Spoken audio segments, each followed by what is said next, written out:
नमस्कार दोस्तों। आज की वीडियो में हम आपको सैमंतक मणि के बारे में बताएंगे जो राजा सत्यजित को उनकी भक्ति से प्रसन्न होकर सूर्यदेव ने दी थी। मणि को लेकर सत्यजित जब द्वारका में पहुंचा तो लोगों ने उन्हें सूर्यदेव समझा, क्योंकि उस मणि का प्रकाश ही इतना था। उस मणि से रोज 8 तोले सोना निकलता था और वह मणि जिसके घर में भी रहती थी उसके यहाँ दुख तकलीफ और रोग नहीं आता था। जब भगवान श्री कृष्ण ने सत्यजित से उस मणि को मांगा तो उसने अपने लालच के कारण भगवान को मणि देने से इनकार कर दिया। उसके बाद भगवान ने इस मणि को पाने के लिए जामवन से भी युद्ध किया और 28 दिन तक उनसे युद्ध करते रहे। फिर उस मणि को लाकर सत्यजित को वापस दे दी। तो चलिए शुरू करते हैं आज की वीडियो।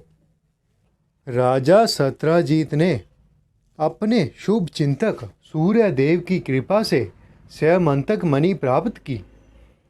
उसने इस मणि को एक जंजीर में बांधकर गले में लटका लिया और तब द्वारका की यात्रा की। वहाँ के निवासी उसे साक्षात सूर्यदेव समझकर श्री कृष्ण के पास गए और बतलाया कि उनका दर्शन करने के लिए सूर्यदेव आए हैं।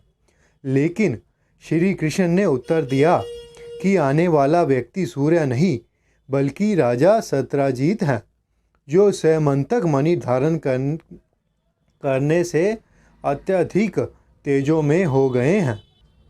द्वारका में सत्यजित ने इस बहुमूल्य मणि को अपने घर में विशेष वेदिका में स्थापित कर दिया। यह मणि प्रतिदिन प्रचुर मात्रा में स्वर्ण उत्पन्न करता था। यह मणि प्रतिदिन 8 तोले सोना उत्पन्न करती थी। इसमें एक अतिरिक्त शक्ति यह भी थी कि इसकी जहाँ कहीं उचित रीति से पूजा की जाए वहाँ कोई भी विपत्ति नहीं आएगी। एक अवसर पर भगवान श्री कृष्ण ने सत्यजित से अनुरोध किया कि वह इस मणि को यदुराज उग्रसेन को दे दे, किंतु सत्यजित ने देने से इनकार कर दिया क्योंकि वह लालची था। इसके कुछ काल बाद सत्यजित का भाई परसेन घोड़े पर सवार होकर अपने गले में सैमंतक मणि पहनकर शिकार खेलने गया।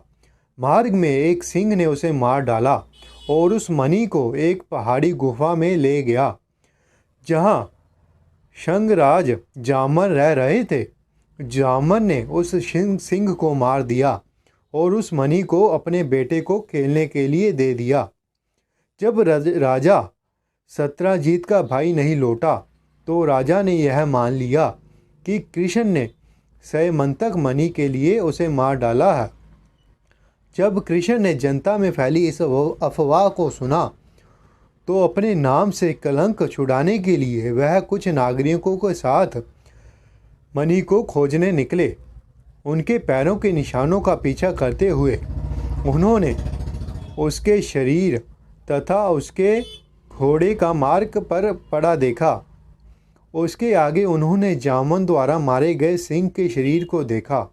भगवान श्री कृष्ण ने नागरिकों से गुफा के बाहर रहने के लिए कहा और स्वयं पता लगाने गुफा के भीतर गए। भगवान जब जामन की गुफा में घुसे तो देखा कि यह सैमंतक मणि एक बालक के पास पड़ा था, किंतु जब श्री कृष्ण ने वह मणि लेना चाहा, बालक की दाएं भयभीत होकर चिल्ला पड़ी, जिससे तुरंत वहां पर जामन आ गए। उन्होंने श्री कृष्ण को सामान्य व्यक्ति समझकर उनसे लड़ना शुरू कर दिया। दोनों लगातार 28 दिनों तक लड़ते रहे। तब जामन को भगवान के प्रहार से निर्बल हो गए। तब यह समझकर कि श्री कृष्ण भगवान हैं, जामन ने उनकी प्रशंसा करनी शुरू कर दी। भगवान ने अपने कर्ण कमलों से जामन का स्पर्श करते हुए उनके भय को दूर किया और मणि के बारे में सारी बातें बताई। जामन ने अत्यंत श्रद्धापूर्वक वह मणि भगवान को भेंट कर दी और साथ में अपनी कुमारी कन्या जामवती भी भेंट कर दी। इस बीच श्री कृष्ण के संगी गुफा के बाहर 12 दिनों तक उनके बाहर आने की प्रतीक्षा करने के बाद निराश होकर द्वारका लौट गए। श्री कृष्ण के सारे मित्र तथा परिवार वाले दुखी थे और श्री कृष्ण के सकुशल वापस आने के लिए दुर्गा देवी से प्रार्थना पूजा करने लगे। जब यह पूजा कर रहे थे तभी श्री कृष्ण नवविवाहित पत्नी के साथ नगर में प्रविष्ट हुए। उन्होंने सत्राजीत को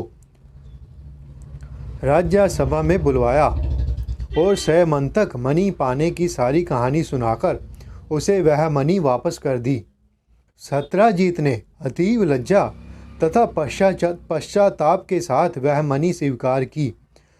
वह अपने घर चला गया और उसने निश्चित किया भगवान के चरण कमलों के पर किए गए अपराध के प्रायश्चित स्वरूप वह न केवल वह मणि उन्हें देगा बल्कि अपनी कन्या भी दान में देगा। श्री कृष्ण ने सत्राजीत की कन्या सत्यभामा के साथ विवाह तो स्वीकार कर लिया, किंतु वह सर्वगुण संपन्न थी। किंतु उन्होंने मणि लेना अस्वीकार कर दिया और उसे राजा सत्राजीत को लौटा दिया। जब श्री कृष्ण ने सुना कि लाक्षागृह में पांडवों के जलकर मरने जाने की संभावना है तो वह सांसारिक शिष्टाचार के नाते बलराम के साथ हस्तिनापुर गए। यद्यपि वह सर्वज्ञ होने के नाते जानते थे कि यह समाचार गलत है। कृष्ण के द्वारका से बाहर चले जाने पर अक्रूर तथा कृतवर्मा ने शतधन्वा को उकसाया कि वह सत्राजीत से सैमंतक मणि चुरा ले। उनकी बातों में आकर पापी शतधन्वा ने सोते हुए सत्राजीत की हत्या कर दी और वह मणि चुरा लिया। रानी सत्यभामा ने अपने पिता की मृत्यु से अत्यंत शोककुल थी। अंत वह श्री कृष्ण को यह दुखद समाचार बतलाने के लिए हस्तिनापुर दौड़ी गई। तब शतधन्वा को मारने के लिए श्री कृष्ण बलराम सहित द्वारका लौट आए।